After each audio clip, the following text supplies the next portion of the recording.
السلام علیکم۔ ناول میرے مہرماں، از قلم نور بانو۔ حویلی میں خاموشی کا پہرا تھا۔ بی جان کو گزرے ابھی ایک رات ہی گزری تھی۔ ملازم ایک ایک کر کے ناشتے کے لوازمات ڈائننگ ٹیبل پر رکھ رہے تھے۔ میر خلیل ٹیبل پر دونوں ہاتھ باہم پھنسائے سامنے رکھی تشتری کو گھور رہے تھے۔ بائیں جانب زلیخا بیٹھی تھی، سفر کی گھونٹ پیتی، کبھی دیوار پر لگی گھڑی کو تو کبھی پاس بیٹھے میر خلیل کے سپاٹ چہرے کو دیکھتی۔ ایک آتش فشاں تھا جس میں وہ جل بھن رہی تھی۔ لاکھ کوششوں کے باوجود بھی وہ اپنے مقصد میں کامیاب نہیں ہو سکی تھی۔ ہاں، آپ نے بالکل صحیح سنا ہے۔ آپ چاہ بھی نہیں سکتے اگر وہ نہ چاہے تو، اور کوششیں اگر نیک کاموں کے لیے کی جائے تو کامیاب ہو بھی جاتی ہیں، اور جس کا نگہبان اللہ ہو تو اس شخص کے ارد گرد موجود ہوا بھی اس کی حفاظت کرتی ہے۔ ریما نیچے ناشتے کے لیے کیوں نہیں آئی؟ میر خلیل نے خاموشی چاک کی۔ وہ بیمار ہے، کچھ بخار تھا۔ وہ پانی کا گلاس لبوں سے لگاتے ہوئے بولے، کیا میری بیٹی بیمار ہے اور آپ مجھے اب بتا رہی ہیں؟ کیا ہوا ہے میری بچی کو؟ وہ پریشانی سے ٹیبل چھوڑ کر اٹھنے لگے، تب میر آہل اور دلاویز ڈائننگ روم میں ساتھ ساتھ داخل ہوئے۔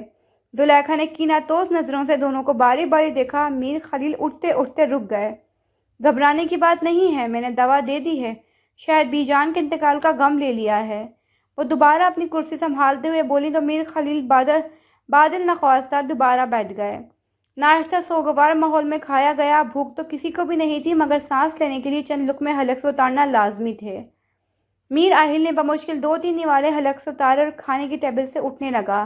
جب میر خلیل نے ہاتھ جھلا کر اسے دوبارہ بیٹھنے کا اشارہ کیا، وہ نیپکن سے ہونٹوں کے کنارے صاف کرتا دوبارہ کرسی پر بیٹھ گیا۔ آہل بیٹا، دلاویز کے کاغذات مکمل ہو گئے ہیں، مگر کل کی ٹکٹ نہیں مل سکی۔ 1 ہفتے بعد کی ٹکٹ ملی ہے۔ وہ ابلے ہوئے انڈے کا ٹکڑا منہ میں رکھتے ہوئے بولے، کوئی مسئلہ نہیں چاچو۔ دلاویز رک کر پہلو بیٹھی آسمانی رنگ کے شلوار قمیص مربوط نازک سے سراپے کو دیکھا۔ میری امانت ہے اور مجھے امید ہے کہ میری امانت کو آپ سنبھال کر رکھیں گے۔ میر آہل نے سامنے بیٹھی زلیخا کو اتنے ٹھنڈے انداز سے دیکھتے ہوئے کہا کہ پانی کے گھونٹ بھرتی زلیخا کا حلق پھر سے سوکھ گیا۔ کرواہٹ اندر تک پھیل گئی۔ انہوں نے تکلیف سے پہلو بدلا اور دلاویز کا کپ میں چائے ڈالنے والے ہاتھ بھی ساکن رہ گئے۔ اس نے بہت مشکل سے چائے کا کپ اٹھا کر میر آہل کے سامنے رکھا اور نیپکن پانی سے بھرتی آنکھوں کو اٹھا کر میر آہل کو ایسے دیکھا جیسے دنیا کی ہر شے اپنی ترتیب سے ہٹ گئی ہو۔ میر آہل نے اس کی نظروں کی تپش اندر تک محسوس کی تھی۔ صرف وہی تھا اس لمحے جو دلاویز کی نظروں کا ارتکاز سمجھ سکتا تھا۔ ان آنکھوں میں مقناطیسیت سی کشش تھی، اور برسوں خود میں جلتی سی سکتی آگ کی تپش بھی اسے اپنا آپ بہت وزنی محسوس ہوا، جیسے کسی اور کا بوجھ بھی اپنے ہی کندھوں پر اٹھا لیا ہو، مگر نہ چاہتے ہوئے بھی وہ بوجھ غیر آرامدہ نہیں لگا تھا۔ اس میں اپنائیت تھی، ایک عجیب کھچاؤ تھا۔ وہ اٹھا، نیپکن کو آہستگی سے فولڈ کیا، کرسی کو کندھے سے پکڑ کر آگے کھسکایا اور ایک آخری نگاہ دلاویز کی لرزتی پلکوں پر ڈالی۔ دلاویز نے خود کو اتنا مضبوط پہلے کبھی محسوس نہیں کیا تھا۔ ایک ایسا مرد جس کی زندگی میں وہ کسی انچاہی چیز کی طرح داخل کی گئی تھی، اس شخص کے ساتھ دلاویز کو اتنے تحفظ کا احساس دے گا، اس نے یہ کبھی بھی نہیں سوچا تھا۔ وہ بی جان کے بستر پر پاؤں سمیٹ کر ان کے تکیے کو باہوں میں بھینچ رہی تھی۔ تو جانتی ہے تجھ میں اور میر آہل میں مشترکہ کیا ہے؟ تم دونوں کی رگوں میں بہتا خون۔ ایک نرم سی آواز نے دلاویز کو اپنی جانب راغب کیا۔ وہ آواز دلاویز کروڑوں میں بھی پہچان سکتی تھی۔ یہ خون بڑی بڑی دیواریں گرا دیتا ہے، بڑے بڑے پہاڑ اور چٹانوں سے ٹکرانے کی طاقت ہوتی ہے اس میں۔ چند دن پہلے اسی بستر پر بیٹھ کر بی جان نے اسے کہا تھا۔ آج وہ نہیں تھی، مگر ان کی باتیں بالکل درست ثابت ہو رہی تھیں۔ وہ کبھی تجھ پر آنچ نہیں آنے دے گا۔ بی جان سامنے بیٹھی محبت سے دلاویز کو بول رہی تھی، اور دلاویز بھیگی آنکھوں سے مسکراتے ہوئے ان کی باتیں سن رہی تھی۔ جن کو آپ سے محبت ہو وہ کبھی آپ کو تنہا نہیں چھوڑتے، مرنے کے بعد بھی۔ دلاویز ان کے احساس کو محسوس کر سکتی تھی۔ ان کا لمس آج بھی اس کے آنسوؤں سے تر رخساروں پر موجود تھا۔ وہ دعاؤں اور محبت سے لبریز آنکھیں اور چاشنی جیسا لہجہ، وہ چاہ کر بھی خود کو رونے سے روک نہیں پائی۔ کمرے کی حالت ابتر تھی۔ سیاہ رنگ کی ہائی ہیلز بے ترتیب انداز میں کاؤچ کے پاس پڑے تھے۔ بستر کی چادر پر سلوٹیں تھیں اور کمرے میں بہت سی کانچ کی بوتلیں کاؤچ کے ارد گرد گری ہوئی تھیں۔